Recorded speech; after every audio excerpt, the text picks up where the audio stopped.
Et bienvenue au Saint Show, merci d'avoir cliqué sur la vidéo, on s'abonne, on like la vidéo, on commente. Et aujourd'hui on va parler de l'UFC 290, c'est parti générique.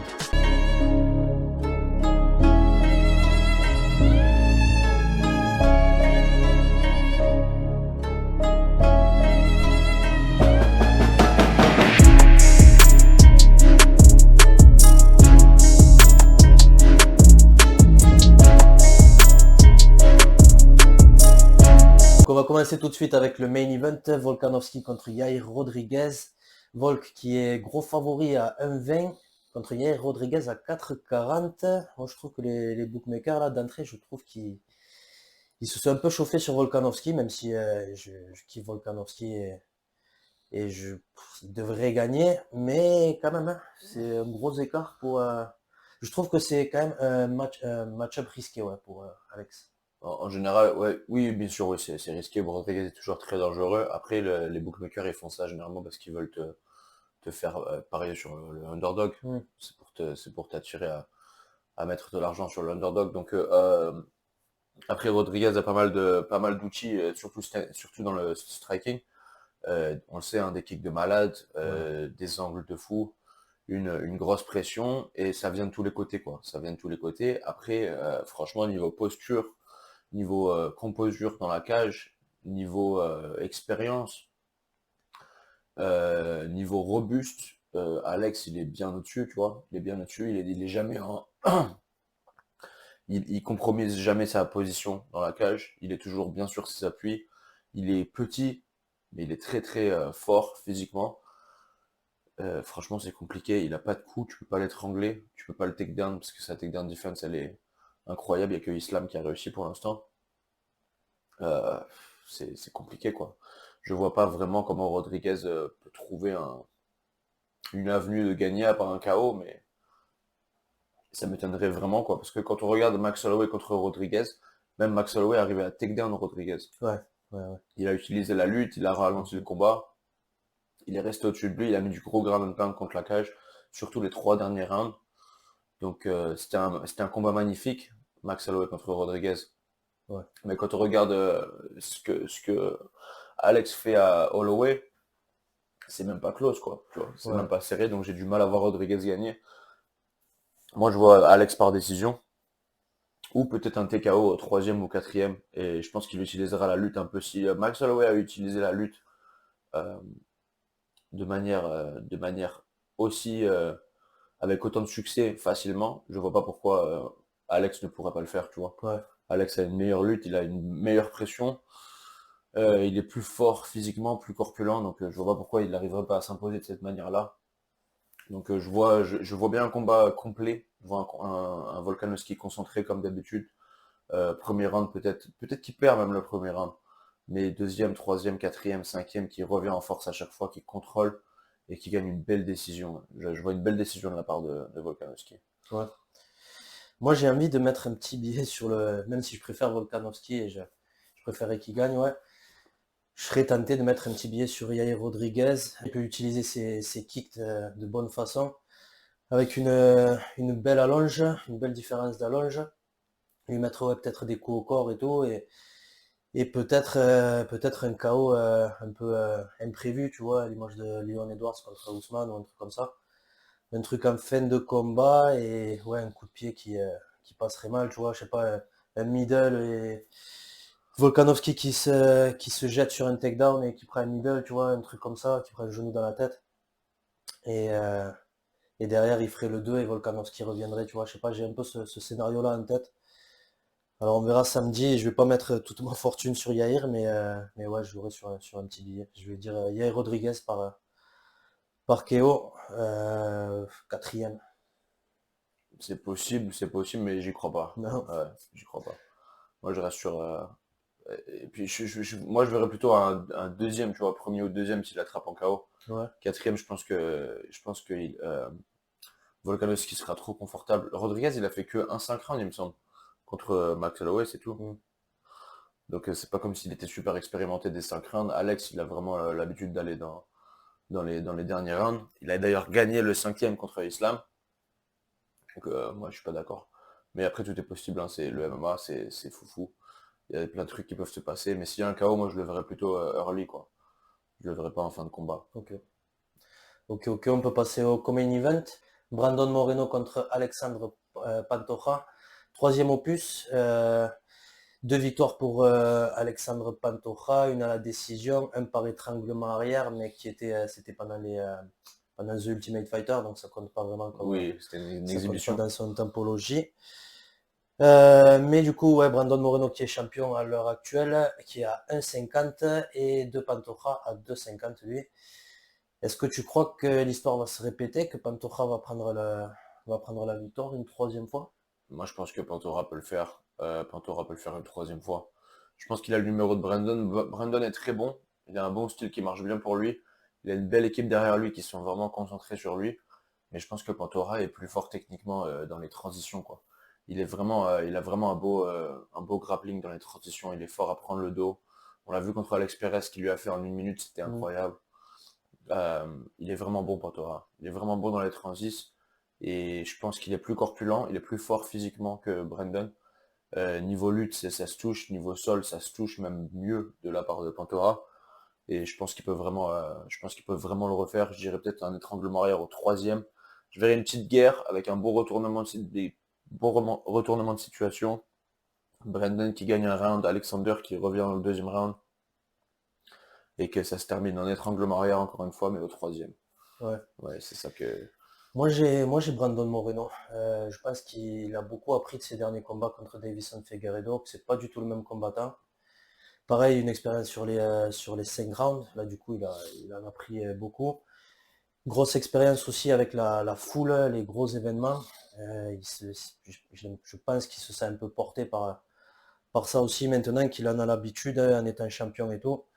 Que c'est son moment. En plus, là, il a le truc de c'est la troisième, il a perdu 2 fois. Et un peu le sentiment de vengeance. Et ouais, je suis à fond sur Brandon Moreno, moi, ce week-end. Ah, il est bon, hein, il est bon, c'est sûr. Je suis d'accord avec toi que c'est plus le même. Il a 30 ans maintenant. D'ailleurs, c'est un truc de fou qu'il a que 30 ans. Ouais. Avec toute cette expérience qu'il a, il a un très gros record, beaucoup d'expérience. Il a des quadrilogies à 30 ans, tu vois. C'est quand même impressionnant. Ouais, donc non, forcément, c'est pour ça que je suis un peu d'accord avec toi sur ce niveau-là. C'est un combattant différent. Il a plus d'expérience maintenant. Il a plus d'expérience dans les 5 rounds.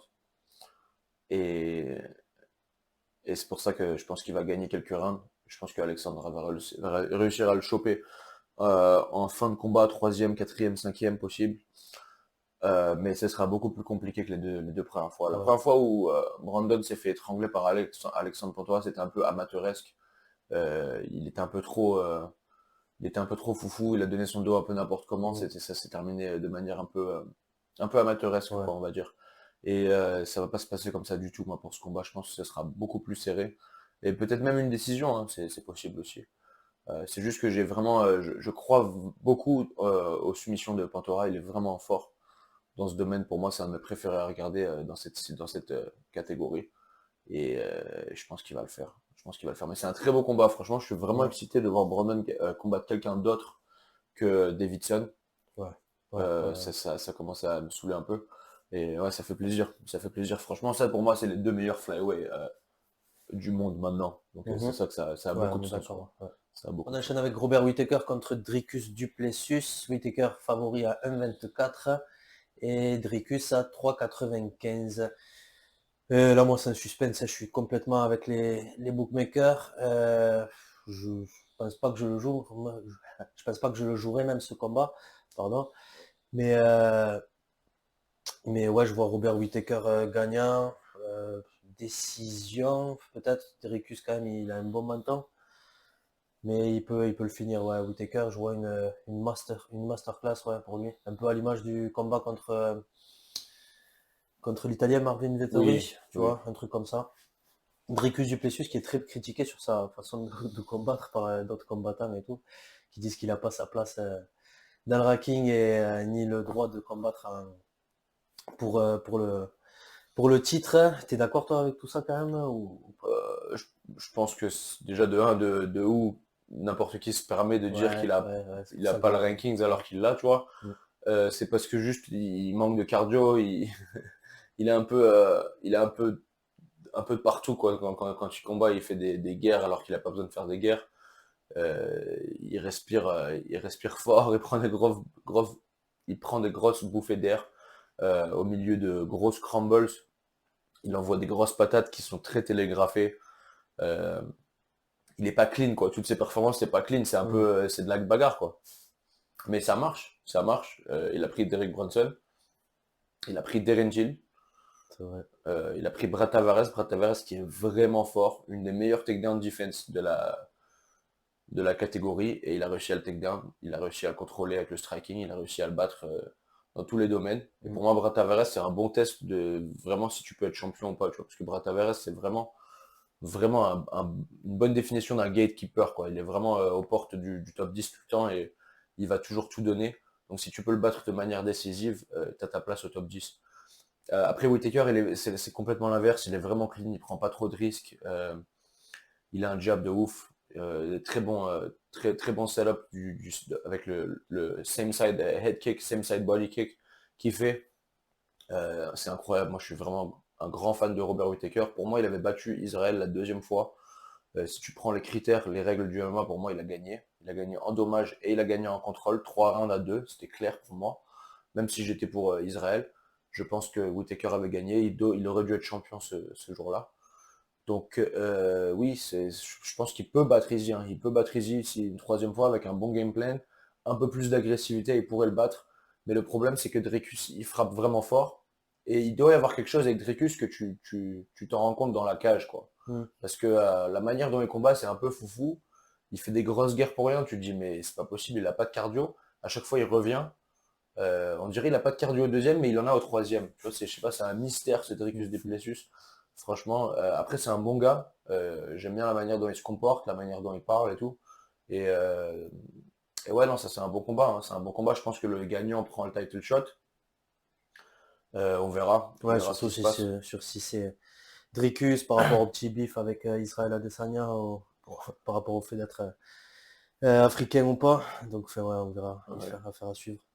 D'ailleurs, enfin, Dricus qui est né en Afrique, donc Ouais, j'ai du ouais. mal à comprendre Ouais, c'est un débat un peu. la nature du, Ouais.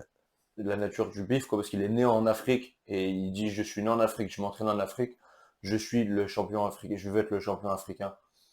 Ousmane, il habite en Amérique et Israël Adesanya, il habite en Nouvelle-Zélande. Mm. Donc, enfin, j'arrive pas à comprendre d'où la controverse vient, tu vois, parce que j'arrive pas à Ouais, comprendre la c'est polémique. parce qu'il est blanc.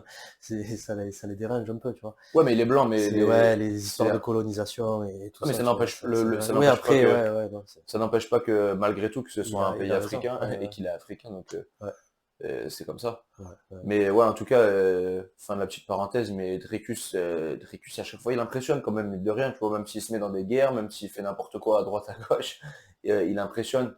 Il impressionne, il frappe fort, il abandonne pas. Ouais, on verra. Parce qu'il y a plein de fois où je me dis, putain, Dricus, il va perdre, c'est pas possible, c'est pas possible, c'est pas possible. Et à chaque fois, il me surprend. Est-ce que Whittaker ce sera trop pour lui? Sûrement. Mais je t'avoue que j'ai même pas envie de parier en fait. J'ai même pas envie de parier parce qu'il peut surprendre. Il peut surprendre et je crois que je veux pas parier, je veux juste regarder ce combat. Mhm. Ok, donc on peut enchaîner avec Jalen Turner contre Dan Hooker. Ce dernier qui est underdog à 2,85 et Jalen favori à 1,39. C'est chaud quand même là pour Dan Hooker. À chaque fois il a des match-up un peu chauds, mais bon, il est à l'UFC. Donc c'est ce qu'il lui faut. Tu crois qu'il peut gagner toi contre Jalen? Moi c'est compliqué. Jalen qui a fait de belles performances contre Gamrot, hein. Il a mis beaucoup de Mhm. dommages. Ouais, ouais. Moi je pensais qu'il allait se faire contrôler beaucoup plus facilement que ça. Gamrot qui s'est fait stuffer pas mal de takedowns. Il a réussi à le contrôler vers la fin, mais il a galéré. Dan Hooker ce sera pas ça quoi. Dan Hooker ce sera un striking match. Je sais pas. Franchement, je sais pas s'il peut le faire. Mhm. Moi je vois un petit KO pour Jalen, je dirais au deuxième. Mais je suis pas convaincu, tu vois non plus, et j'aime beaucoup Dan Hooker, donc ça me fera mal au cœur, mais ouais, je vois la victoire de Jalen. Je peux voir Dan Hooker se faire Plus KO encore une précis, tu fois, vois, je hein. Ouais. dirais, ouais. Plus précis, plus rapide. Dan Hooker qui est quand même Mm. lent pour cette catégorie. Ouais. D'ailleurs, quand il est descendu à 145, on l'a vu là, à 66, il tenait pas. Il tenait pas la Et un vitesse. menton assez douteux aujourd'hui, on peut dire aussi. C'est ça, un Mm. menton assez douteux. Et quand il se fait toucher, il tombe fort. Donc voilà quoi, ouais, non, franchement, c'est questionnant. J'adore Dan Hooker, j'espère qu'il gagne, mais j'y crois pas. Ouais, comme je te dis, je vais te prendre Gianni Turner au deuxième round, parce qu'il est aussi long que lui, plus rapide. Il a une belle défense de takedown. Si Dan Hooker veut commencer à shooter, à mélanger, ça va pas être facile non plus. Ah, Donc j'imagine voilà. un truc debout en guerre directe, En non? garde directe, ouais, Ouais, c'est ça, ouais, c'est j'imagine. ça. Et je pense que Gianni Turner va prendre le dessus. Mhm. Ouais, ouais, ça aussi. Ensuite, le premier combat de la main card, donc Bonical contre Tresean Gore.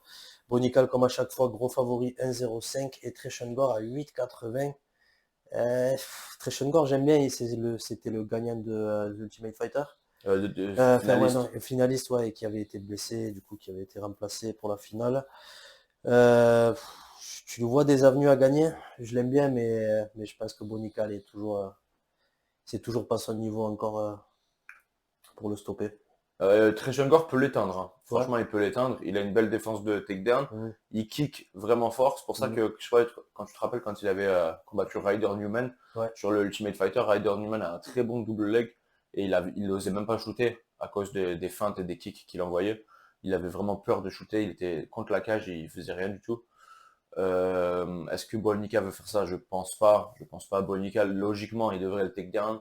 Logiquement, il trouve un takedown et il le contrôle.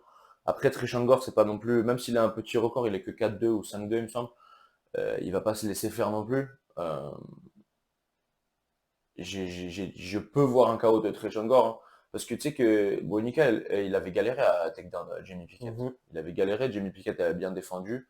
Bonical, c'est pas non plus le plus grand des middle. Il combat à 84, mais pour moi, il pourrait faire le 77 si il pourrait descendre s'il voulait. Treshangor, il est vraiment fast twitch, vraiment rapide, vraiment fort physiquement, corpulent, une belle défense, beaucoup d'expérience. Après, ça reste quand même le underdog. Je pense que Bonical devrait gagner, mais ce sera pas si facile que ça. Ce sera pas si facile que Ouais. ça. Et Treshand peut l'éteindre. Il peut l'éteindre, ça c'est sûr. Ok. D'autres combats que tu veux revenir sur dessus dans les prélims? Je crois qu'on a un notable, on a Robbie Lawler qui va combattre. Rob Dullah contre Nico Price, ça Ouais. devrait être un combat intéressant, ça sera Mhm. sur une petite guerre. Dommage qu'on a perdu Sean Brady contre Jack Ouais, Della ouais. Maddalena. Sean Brady qui a encore une fois une staph infection qui a dû aller à l'hôpital, qui a été 4 jours à l'hôpital, donc c'est pas du pipeau, c'était vraiment un vrai pull-out quoi. Victor Petrino qui revient contre Marcin Prociano. Jimmy Crute qui revient contre Alonso Monifield, Ouais, qui ça va revient être pas mal ça leur aussi. dernier combat c'était une draw. Donc là ils reviennent pour le faire Régler encore une ça. fois. Mm. Cameron Simon, le Sud-Africain, le pote à Adricus qui est 8-0, qui revient contre Terence Mitchell. Et Tatsudro Taira aussi, Ah ouais. le jeune de 22 ans, le japonais. Je me suis entraîné plusieurs fois avec lui, il s'entraîne avec Extreme Couture en ce moment. Vraiment bon. Mais contre Edgar Chavez, 10-4. Encore une fois, c'est un peu un match-up qui est favorable pour Tatsuro, quoi. Il devrait gagner. Et il devrait gagner facilement en utilisant sa lutte et ses soumissions. À part ça, c'est pas franchement C'est le la, pay-per-view de. ouais, franchement, la prélim, c'est pas ça. La main card est vraiment lourde, par contre. Ouais, ouais, la main card, La ouais. main card, Ça, c'est c'est que du d'accord. lourd. Mm. Et ouais, c'est ça, c'est ça. Mais les prélims sont vraiment pas, pas si ouf, quoi, pas si ouf. Mais bon, on va quand même tout regarder comme d'habitude. Moi, je suis fan de moi, je regarde tous les combats, tout le temps. Et ouais, c'est une belle carte, hein, c'est une belle carte. Mm. Et j'ai hâte de le voir samedi. Vivement samedi, ouais. Merci de nous avoir regardés. On n'oublie pas, on s'abonne, on commente si vous n'êtes pas d'accord. Si vous êtes d'accord, montrez-nous si vous pariez, vos combinés, tout ça, on vous répond. Portez-vous bien et à la prochaine.